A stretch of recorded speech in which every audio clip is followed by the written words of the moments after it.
అమెరికాలో పర్యటిస్తున్నారు మంత్రి నారా లోకేష్. అక్కడ తెలుగువారితో ప్రత్యేకంగా సమావేశాలు నిర్వహిస్తున్నారు. వెళ్లిన ప్రతి చోట లోకేష్ కు ప్రవాస ఆంధ్రులు ఆత్మీయ స్వాగతం పలుకుతున్నారు. రాష్ట్రానికి పెట్టుబడులే లక్ష్యంగా లోకేష్ పర్యటన సాగుతుండగా అక్కడి తెలుగు ప్రజలు మాత్రం ఇంటికి అతిథి వచ్చినట్టుగా గౌరవ మర్యాదలిస్తున్నారు. ప్రస్తుతం లోకేష్ పర్యటన ఉత్సాహభరిత వాతావరణంలో సాగుతోంది. 5 రోజుల పాటు లోకేష్ అక్కడే ఉండనున్నారు. అయితే ఎటువంటి సమీకరణం చేయకుండానే తెలుగువారు ఎక్కువగా లోకేష్ వద్దకొస్తుండడం విశేషం. సాధారణంగా మన రాష్ట్రం నుంచి ముఖ్యమంత్రి స్థాయి నేతలు వెళితే అక్కడ నివసించేవారు తెలుగువారు స్వాగతం పలుకుతూ ఉంటారు. కానీ లోకేష్ మంత్రి స్థాయిలోనే అక్కడి ప్రజలను ఆకర్షించగలుగుతున్నారు. ఆయనే ఆశ్చర్యపోయే విధంగా కుటుంబాలతో సహా తెలుగువారు స్వాగతం పలికేందుకు ముందుకు రావడం విశేషం. సాధారణంగా అమెరికాలో స్థిరపడేవారు విద్యాధికులు, సమాజం పట్ల అవగాహన ఉన్నవారు. వారికి ఏ రాజకీయ పార్టీతో సంబంధం ఉండదు కూడా.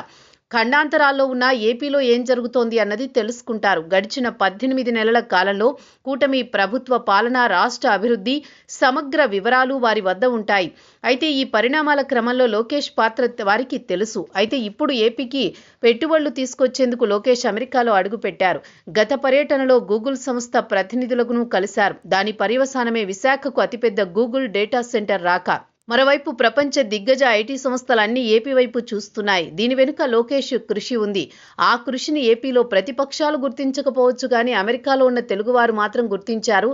అందుకే లోకేష్ను సాదరంగా ఆహ్వానిస్తున్నారు. స్వతహాగా లోకేష్ విద్యాధికుడు. తండ్రి చంద్రబాబు మూలంగా రాజకీయాల్లోకి వచ్చారు. ఈ క్రమంలో చంద్రబాబు ప్రత్యర్థులు కూడా లోకేష్ను శత్రువులుగా చూశారు. అయితే విదేశాల్లో చదువుకున్న లోకేష్ ఇక్కడి పరిస్థితులు అధ్యయనం చేసేందుకు చాలా సమయం పట్టింది. తన శరీర ఆకృతితో పాటు ఇక్కడి పరిస్థితులను ఆకలింపు చేసుకున్నారు. లోకేష్ పరిపూర్ణత కలిగిన రాజకీయ నాయకుడిగా, ఆపై పాలకుడిగా ఇప్పుడు తన ముద్ర చాటుతున్నారు. అందుకే ప్రపంచమే ఇప్పుడు ఆయనను గుర్తిస్తోంది. ప్రపంచ అగ్రరాజ్యంగా ఉన్న అమెరికా పర్యటన ఒక సామాన్య మంత్రి వెళితే భారీ స్థాయిలో ఆదరణ దక్కింది. తెలుగు ప్రజలంతా ఆత్మీయ స్వాగతం పలికారు. సంప్రదాయ వస్త్రధారణలో అక్కడికొచ్చి లోకేష్తో కరచాలనం చేసేందుకు పోటీ పడ్డారంటే పరిస్థితి అర్థం చేసుకోవచ్చు.